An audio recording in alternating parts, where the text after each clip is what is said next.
What is your never thought it would happen to me experience? Father having an affair. Drove 8 hours for a job interview, only to realize that I had PM and am mixed up, so I missed the interview by 12 hours. Cried my whole way back home.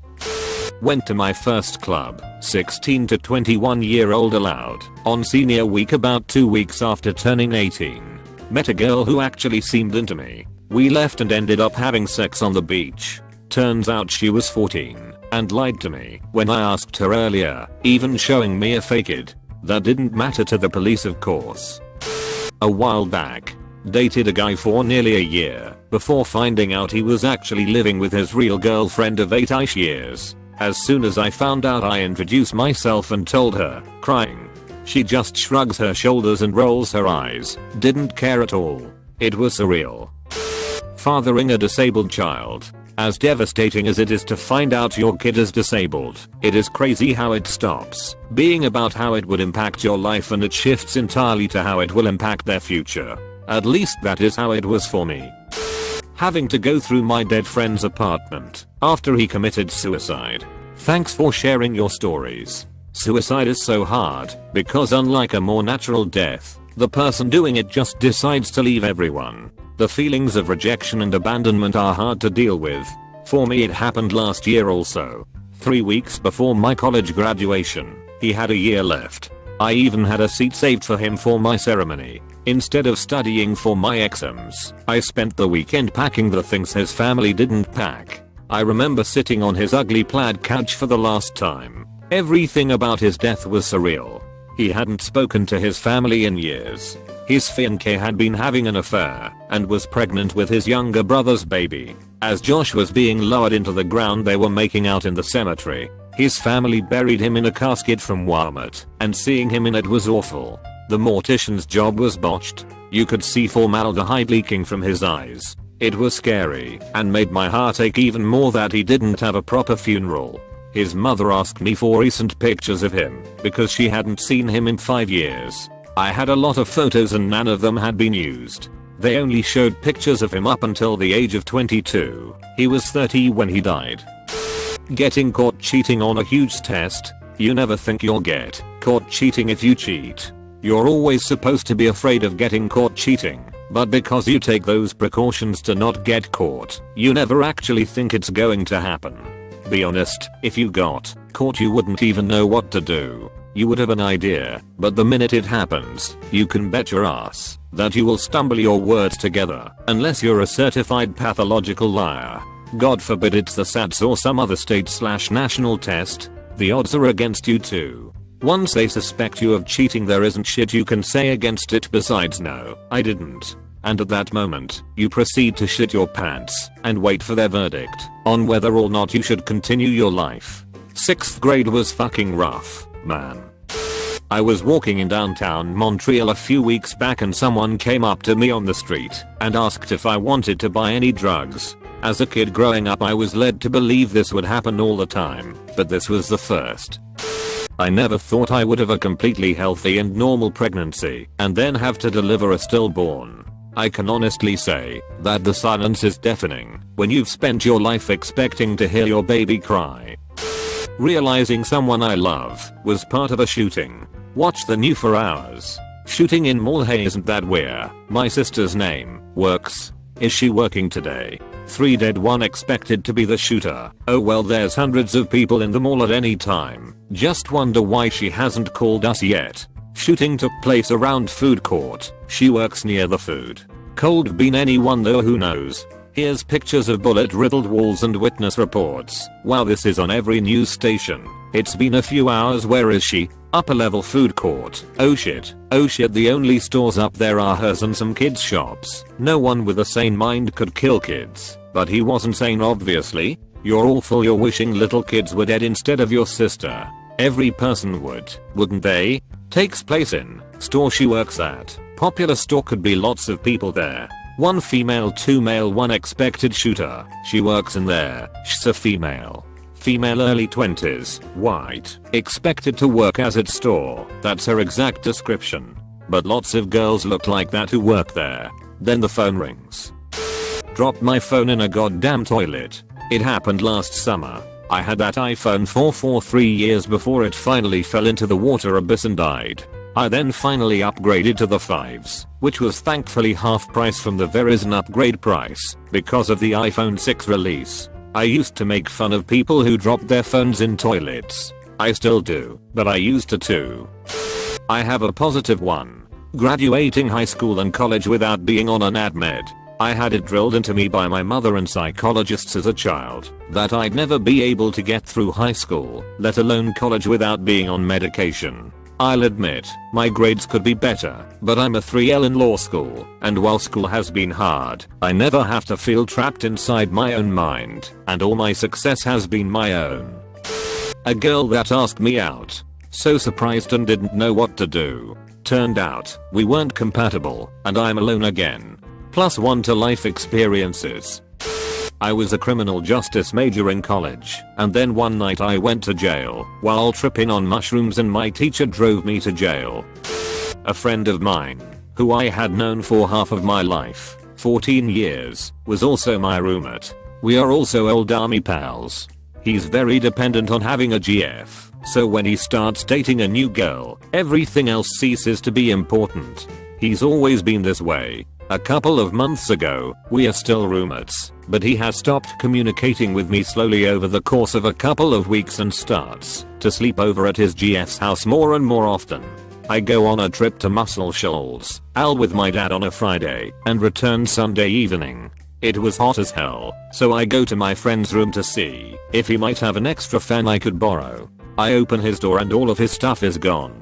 He waited till I was gone for the weekend and skipped out on the lease, and all without saying a word to me. He could have just told me he was moving out, but he just left me holding the bag after avoiding me for a couple of weeks. I thought I had done something wrong, but after thinking about it and talking to our other friends, who he also bailed on and wasn't speaking to, I realized that he must have some serious emotional problem with latching onto women and feels that everyone else can fuck off when he has a GF. I just hope he's doing alright and everything works out for him. Turning out gay. Now, granted, for 10 or 11 of those years before it happened, I didn't really even have a concept of what gay was. For that span of time, I never thought it would happen to me, because I never thought it. But between me learning the concept and me finding out that that was me, I didn't really ever think it would happen. Coming out to myself was a gloriously horrible shit show. Up to that point, I was perfectly fine with and supportive of other people who were gay. I didn't see a reason why I shouldn't be, considering that their personal lives weren't any of my business. But when I realized I liked guys, that was my business, and I didn't want any of it. I'd always wanted to grow up normal and get married and have kids of my own and not worrying about having to fight for every inch of progress in my life. I mean, I was a middle class white boy, the jackpot combination of Western society, who would seriously trade that in. Keep in mind that this was my thought process when I was 14 or 15. I've long since come to my senses. Brett the Hitman Hart gave me his sunglasses as a kid when he came to my town. Stands to this day as best moment of my life. Becoming a smoker. Doing drugs. Being diagnosed with a mental illness. Realizing I'm bisexual. Failing uni a couple of times. My picture being randomly taken from Google Image, horribly photoshopped to make me bald, and used for an ad for a shitty hair product in Congo. Someone from there recognized my face on the ad because I have a popular blog, SMH. Becoming widow at 25. 3 years this late October. Miss her every day. She got sick and lead up to having heart failure. She got a ride home from work. I had to drop off a co-worker whose car broken down. Would have been the one to pick her up. Someone didn't see her until too much time passed. Gonna get buried, but losing my home and everything I owned in a fire. It happened right before Thanksgiving last year. Still haven't really recovered financially or emotionally. Being in a long distance relationship. I always thought people who did it were insane or even desperate. Turns out you can have every option in the world and still only want the one person who lives far away from you. I never thought I would be a rape survivor. I knew him. We were dating. There were red flags, in hindsight, but I was certain I could handle myself. After all, I'd been in martial arts for 7 years. I was a black belt. I knew Jiu-Jitsu. If I cared to keep at it, I could have been a female MMA fighter. Nothing prepares you for that moment, though, when you say no, stop and that hurts, stop and he just ignores you, holds you down and keeps going, laughs afterwards and says you wanted it, don't pretend like you didn't. Nothing prepares you for the feeling of betrayal and worthlessness, guilt and shame. Nothing prepares you for the moment when you're sitting in your dorm room wondering if the police would even believe you if you called them, knowing that it's your word against his and there's no evidence. Feeling angry with yourself for being traumatized when, objectively, what happened to you wasn't even that bad. Having a panic attack years later because a partner holds you down during sex.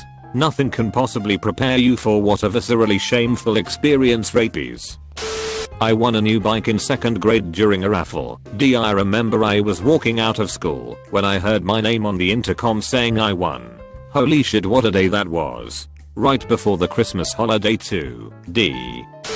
Just the dark turn my teen years took. The self-injury, the inner age hospitalizations. It's like living in a post-apocalyptic world. I sometimes think back to when I was little. I know that version of me never would have thought this is who I would become. I really let that little kid down. I used to be so sure of who I was, what I would do, where I was going. Everyone always said I was smart and that I looked like I had it together. But the truth is, I haven't been that right since I was 6. My parents divorced, and nobody really knows what that does to a kid who is quiet and out of the way. I lost my confidence. I wasn't as good as before. I had to fake it. Be someone else at school for attention. After so long at faking, you don't really know who you are anymore. You could be anyone. Your self-image gets all smudged. Anyway, long story short, too late. I know, all of this is on me now. People say the past dies, but it doesn't really. It breathes on my skin. And I have to find a way to move ahead, regardless of what happened. Because it's death to stay behind and to watch everyone else move ahead in life without you.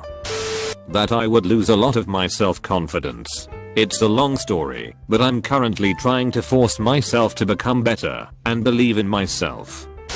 I was in high school walking home drunk after a party holding an empty handle of Fireball whiskey. I was stumbling all the home for 2 miles and cars were passing and honking. Drunk as I was, my brain could not figure out what they were trying to tell me. To my luck, a cop turned on his sirens and pulled me to the curb. I sat there laughing my ass off while he called my parents to pick me up. I was once caught having sex in a park with someone I was cheating with. She's the GF of my friend at school. At about 8 in the evening, while we were doing the good old doggy style behind a wall deep inside the park, a guy approached us and handcuffed the both of us immediately. We both literally cried in front of the police guy to set us free by bribing him money and our mobile phones. At first he said, "Son, that's not how it works here. Wait for the police cars and we'll settle these at the station. Also, I may file charges on you for trying to bribe a police officer." After about an hour of negotiation, and after we showed him all of our valuable things and offered it to him as bribe, the fucking truth was revealed. That police guy's not a police. After taking all of our money and phones etc., he made us raise our hands after he removed the handcuffs and made us turn around. After a couple of seconds we were both crying for fear of getting shot from the back, and then the guy just ran away laughing and then yelled, "You lusty motherfuckers got what you deserve." Sex in the park, huh? Fuck, I did get what I deserved for cheating. Never again. I still remember that guy's face. We were both 17 when this happened. I took an accidental overdose and ended up in hospital for about 2/3 days. I had a tooth abscess and it was the most painful thing I've experienced so far. The dentist gave me antibiotics, but they'd take a while to kick in. I was taking ibuprofen, but it wasn't helping, so I started taking it with some paracetamol and it worked, so I carried on doing that, but throughout the day, it started to work less and less, so I was taking them closer together. It got to the point that there was only an hour or 2 between taking them. The thought crossed my mind that was I taking too many, but I was in too much pain to care. Next day, my mom asks me how I'm feeling. how many tablets I took the day before, and she says I probably took an overdose, but I think nothing of it. A few hours later, and I've been in bed all day being sick, so we head to R&D, where I get admitted, because the levels in my liver are high, and they want to monitor me. My cheek had also become swollen, so there was talks of being transferred to another hospital for surgery. I had 2 doctors check me over, repeatedly asked if I attempted to kill myself, and told I would need to see the psych team, but I was discharged before that happened. I never thought I'd end up in hospital, let alone for something like an overdose. Actually falling in love with someone. I just never understood how can people get so vulnerable and depend on their so that much emotional